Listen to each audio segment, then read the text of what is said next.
kesinlikle yapmak lazım.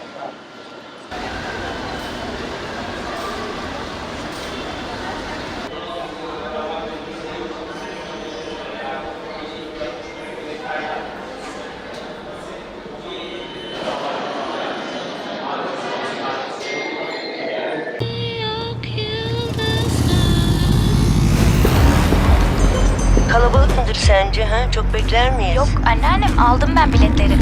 Telefonumdalar. Sinemayı sormuştum ona. Sinema tanrı mı şeytan mı hala bilemiyorum.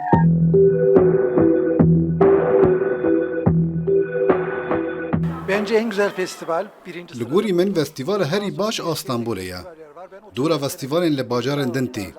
Ev 35 salin ez beşdarî vê festîvalê dibim. Her tiştê vê festîvalê pir xweş û cuda ye. Helbet ew atmosfêra berê nemaye. Dema sînemaya MK pir xweş bû. Salonların olduğu dönemlerin tadı yok. Yey hebiye yetünebi.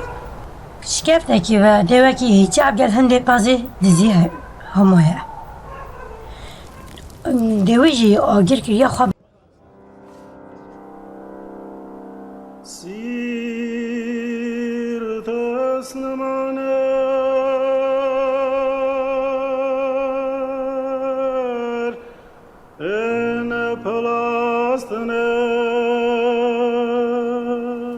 Ben bu yıl ilk defa katılıyorum. İçeriğinin fazlasıyla... Navaruka bername têrûte jî ye. Gelek film hene ku xîtaba her kesî dike.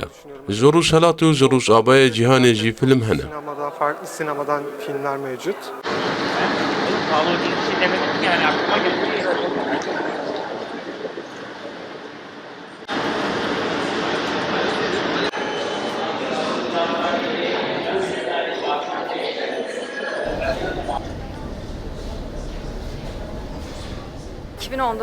beri Ez ji sala 2019 û vir ve ev 5 salin tên vê festîvalê. Bilêta xwendekariya filman temaşe dikim, ji bo min hêsan dibe. Böyle günde 5 filme girdiğim günler var. Festival xweş derbas dibe. Ez carînan rojê 5 filman jî temaşe dikim. Festivala par jî pir xweş bû. Lê ez hêj tewle gotûbêja ekîba filman nehatime. Ew bêhtir xweş derbas dibin. Daha keyifli olacak.